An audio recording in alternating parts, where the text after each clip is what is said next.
Hey everyone, this is a quick look at a sword I received from Swords of Northshire. I'm not going to make the full review until I would call this part 1, so I would say part 2. I'll be making a full review on this sword. It's I think a beautiful sword I received from Swords of Northshire. Came with a really nice silk bag. It's actually, I really love the color scheme. It's some kind of a silk, maybe a synthetic silk, but it looks really nice. I mean, it matches the whole aesthetic of the sword, and I'm glad, you know, they include it. You know, nice little tassels and stuff. It's pretty cool.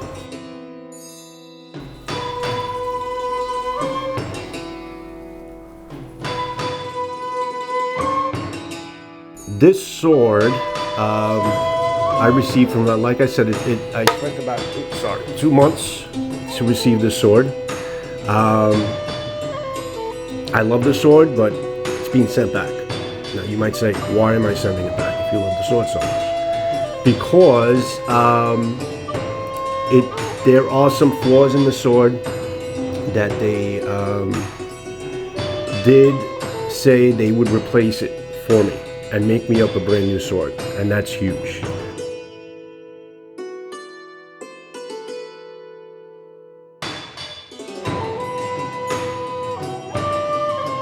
Kind of between the Fuji and the Saya, it's kind of misangled. The blade is not straight on the Saya. You notice the diamonds are a little bit off-centered. I don't know if it's coming through on the camera or not, but the actual handle is not affixed to the Saya evenly. So if you look at the sword, the blade is actually kind of crooked. It's off-centered. That kind of distrusts me a little bit aesthetically. It doesn't look good, and I don't think it'll be a really good cutter because you're not, you know, when you think your sword is straight, it's not really straight. It's kind of off-centered a little bit, so I think it's not really going to take a good cut, and it might actually take some bad cuts and maybe ruin the blade eventually. So that kind of distrusts me a little bit. Also, I'll show you some video of this. There are some scratches in the Kashira. You have to expect with the production sword models, the castings and such are not going to be 100% what you expect them to be all the time. And most of the time, the sword that's pictured on their website is not going to be exactly what you'll be getting. And that's understandable. It just happens. That's just the way it is. But for the most part, I'm really happy with the castings. They weren't exactly like they were on the website, but as I seen them close up, I think they look a lot better. I don't know if you can see a little bit, if it's focused there. See the Suba a little bit.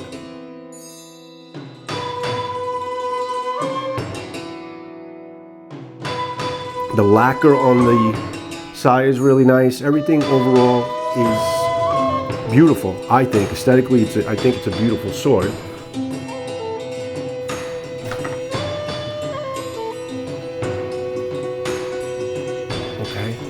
So here is the blade. You can't really see it in the camera. I think it's a little oiled up too. But basically, everything is very smooth, and it feels really good in the hand. It feels good. The handle feels really good. I like a little bit of a longer handle, but for the most part, it feels really balanced in the hand.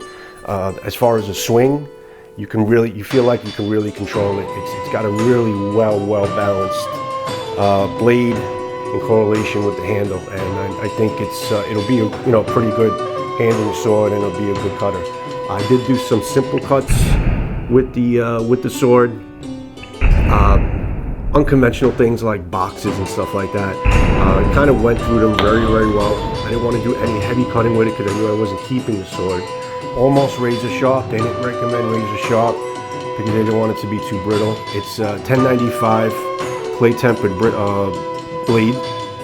I did get also some imprints on the blade. On this side, I have some imprints. I'll explain exactly what they are in the next review.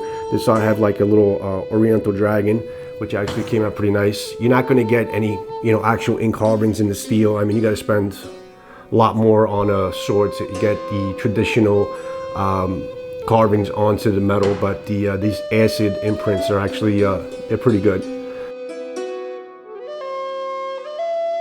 I still say that Swords of Northshire is a great company, even though they did give me a sword that is not what I wanted it to be. No rattle. Can you hear that? You can't hear that because there's no rattle. It's actually pretty tight in here.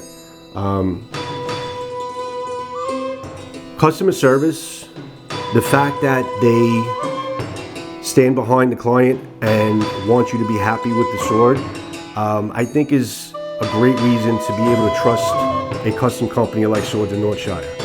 The fact that they respond to your emails very, very quick, and they are able to give you that service where they give you a brand new sword if you're not happy with it. I mean, I had some valid complaints on the sword, and obviously they're not going to, you know, give you a new sword for like a scratch, you know, on the cap or anything like that. But I had some valid complaints on the sword, and they wanted me to be happy with the sword, so they're actually sending me a new sword. So it's in production. They put it into production the day after, from what I understand.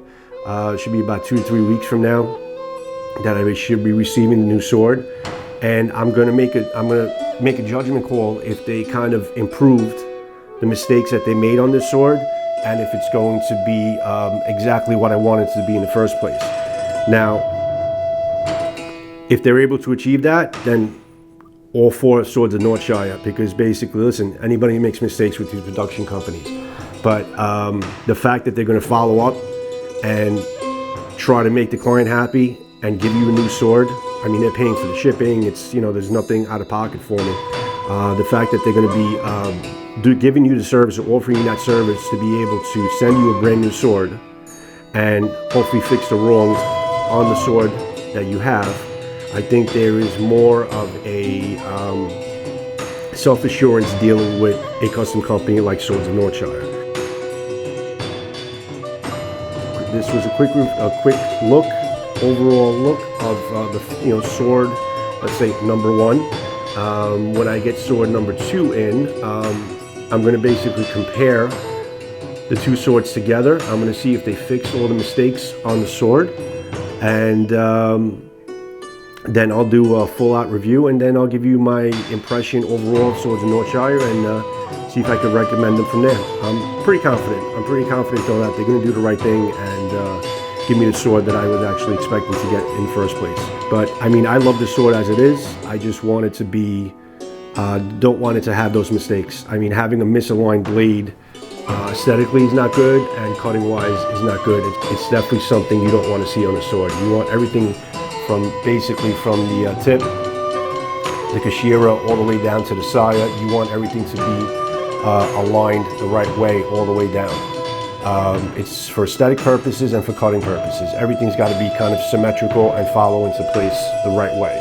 And that's not what this sword does. So if it wasn't for that, maybe some little scratches on the Kashira, some scratches on the Fuchi and all that, this would be a really wonderful sword. So I'm really looking forward to the new sword coming in. And if you haven't subscribed, hit the subscribe button here. And if you haven't, if you can, also hit the bell icon right here, and you'll get notified as far as when this sword comes in. If you're interested in dealing with Swords of Northshire, I'm going to try to give you the best information that I can as far as a recommendation or not. But at this point, you know, they got like kind of a thumbs up, not a total thumbs up, but because they are, you know, basically doing their due diligence to make sure I'm happy with the sword. And at this point, that's good enough for me. I can see that they do make a quality product from what I see here, but they're obviously the quality control wasn't really doing their job as far as, you know, shipping out a sword that's not misaligned and not perfect. But so I'll get the review out when I get this new sword. So thanks for watching.